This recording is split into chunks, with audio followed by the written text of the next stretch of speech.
Hey there. So tonight I'm going to show you my way of polishing aluminium parts.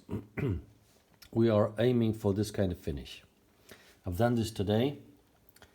I give a whole service to this hub. It's a Shimano Exage. It's got a short body. It's got a short axis. It's not 135. It's this next way down. I think it's 128.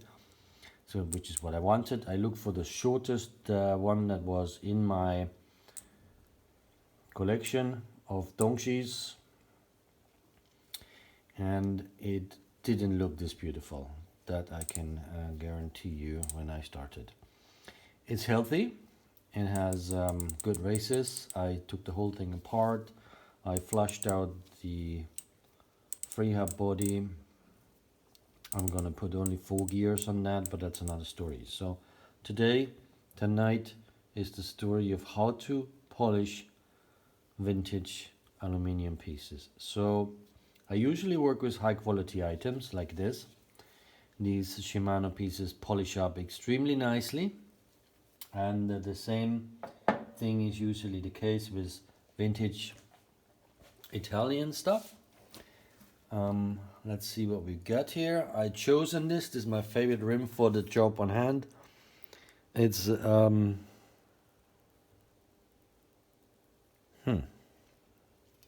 left this on there. Yeah, Ambrosio. This is an Ambrosio made in Italy, and in motorcycle terms you would call this a high shoulder rim, meaning there is this dip here in the middle. Sorry, there is the over crown surface in the middle, and then it dips down, but it doesn't go down to the rim.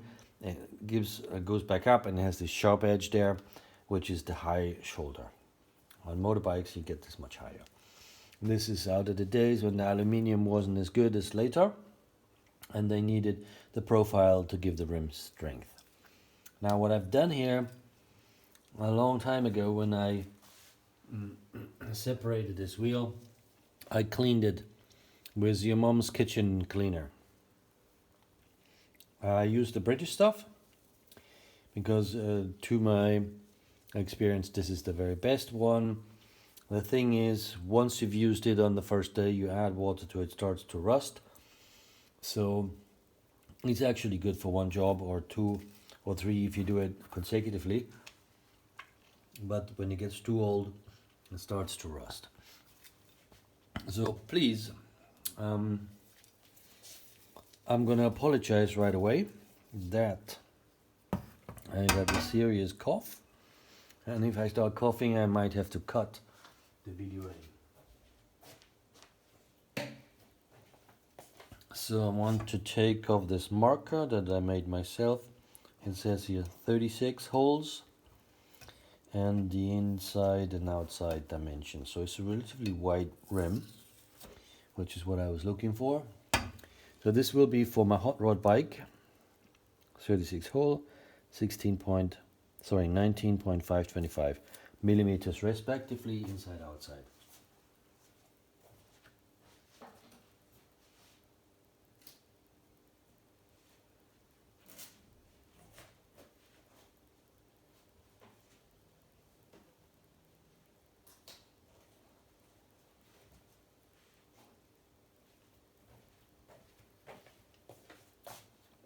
So I had absolutely no choice but build myself a wheel.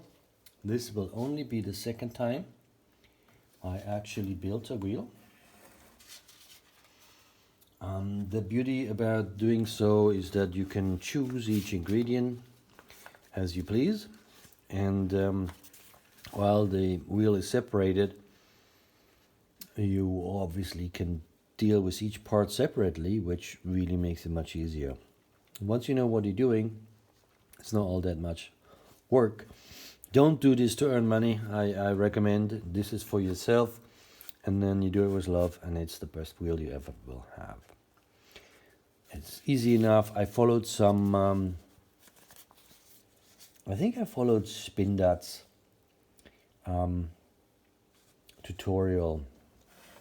I also looked at my Scottish friends, a trial dude in Glasgow. I should really look up his name. Okay, so let's polish. Polish. Okay, as I said, the first step is this. This takes the grime off from the last 50 years and it brings it back to this kind of shine.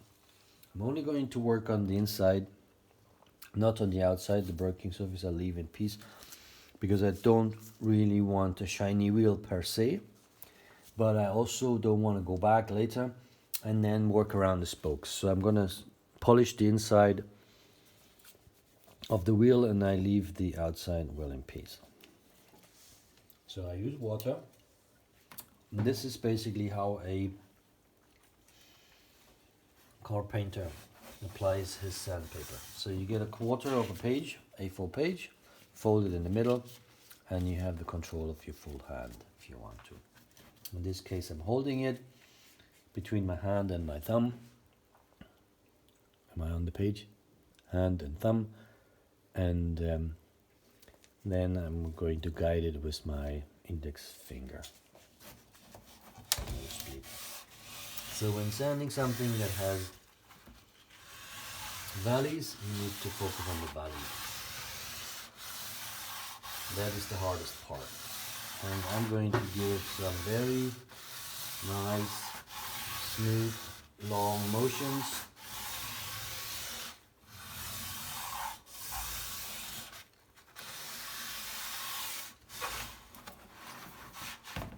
I'm working from one side first, all the way around. As I said, I'm going in the crevices here. Now I'm doing it with these 3 fingers because that gives me a little bit more power. I keep it lubricated so that the paper doesn't clog up. The wheel, by its shape, actually guides me nicely. But you still need to listen to your fingers, what they feed back. So I'm basically taking material off. This is a 800 sandpaper, and I'm going to go all the way through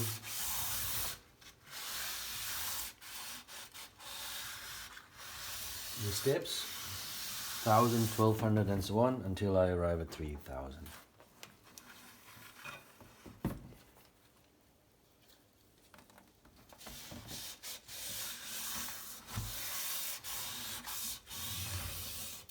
This is for the edge,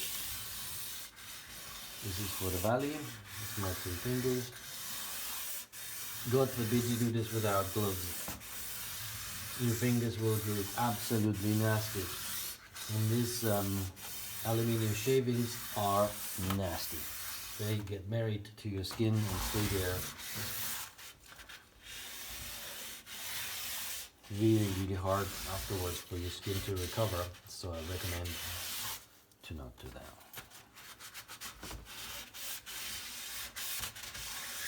What you see here is the end of the life of this piece of cardboard. We will have to move it along because the water makes it very fragile, and then the sandpaper digs out little sausages of cardboard. We don't want that.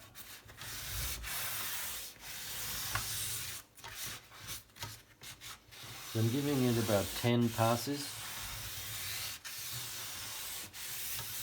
There's like 30 passes on one arm length.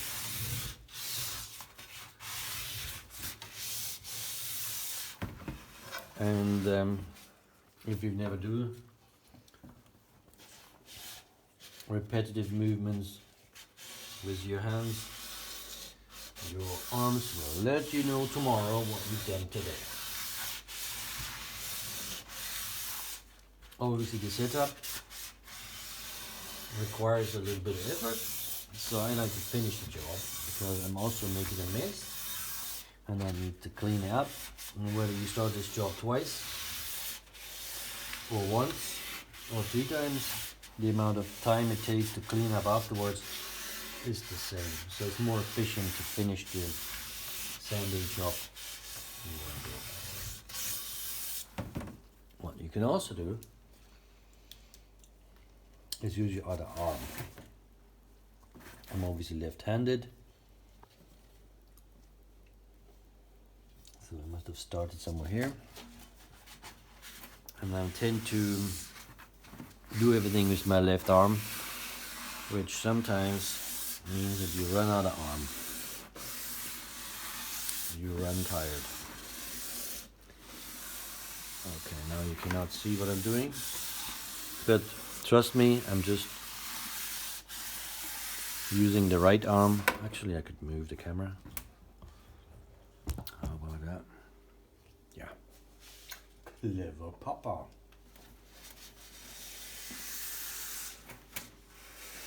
Well, here's me pressing the wheel into the corner here.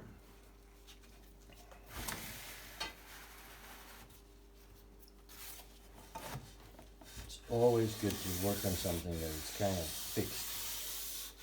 In German they say Formschluss. How do you translate that? It's an interesting word. Basically means you can lean it against something. It engages with some form of obstacle and keep it in place. Is that a nice explanation? Maybe not. This is what your sticker is. I'm going to respect our original Ambriosio sticker. That is more important to me than shine.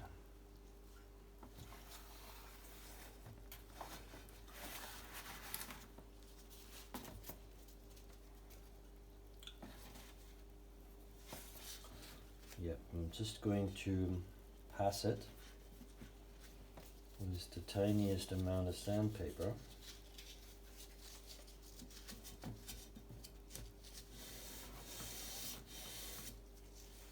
Not sanding the actual sticker if I can avoid it, but it's kind of hard.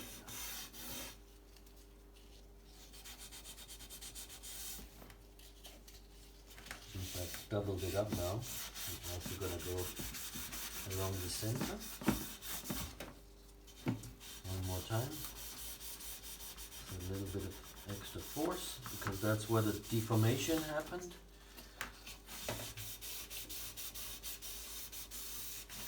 Here the pulling force is the spokes.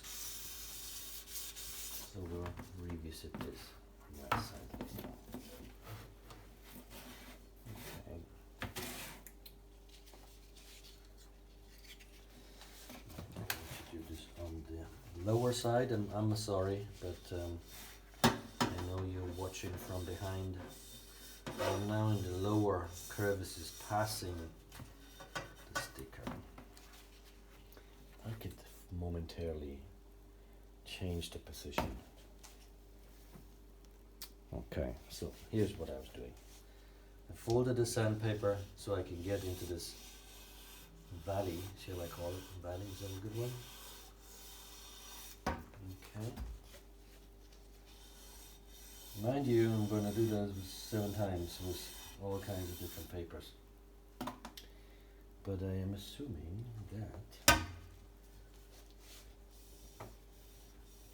we should already get a nice homogeneous shape here. Yeah, it's really difficult to get into this valley.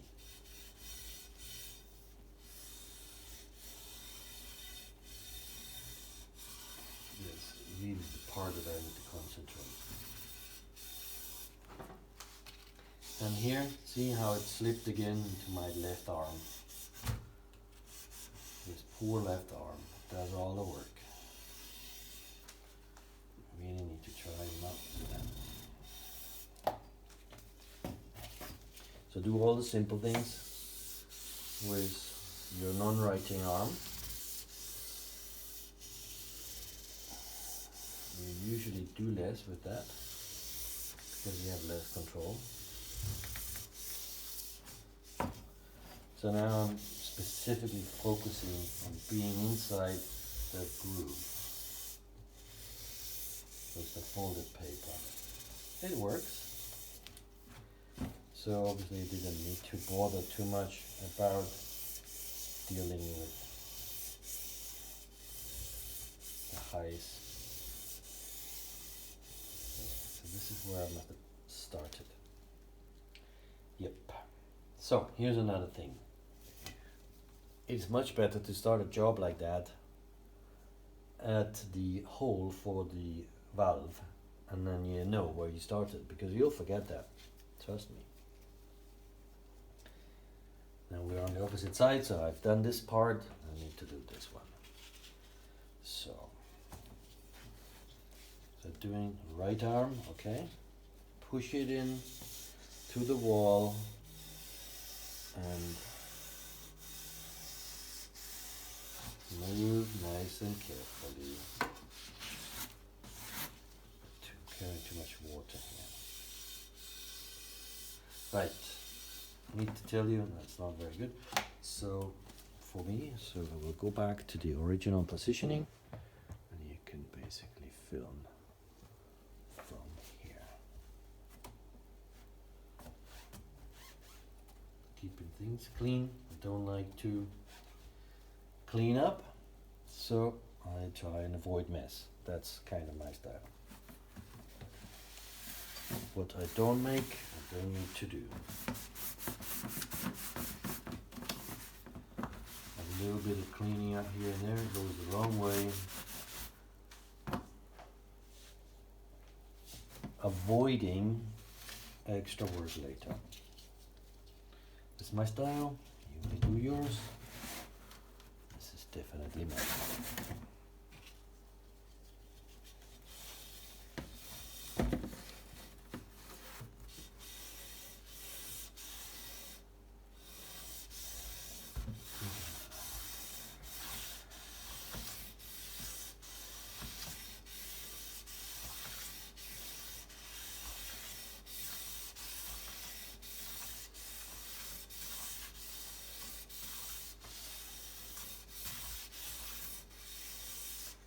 Okay, now this is more or less it. The rest is boring repetition. That's why I'm going to cancel this filming for now. Here's what I'm going to go through. 1000, 1200. There's a 1500 missing. Okay, 1500, 2000, 2.5, 3000. And this is another 3000. That's really good stuff for finishing. So I will probably leave it at that for now and finish this tomorrow.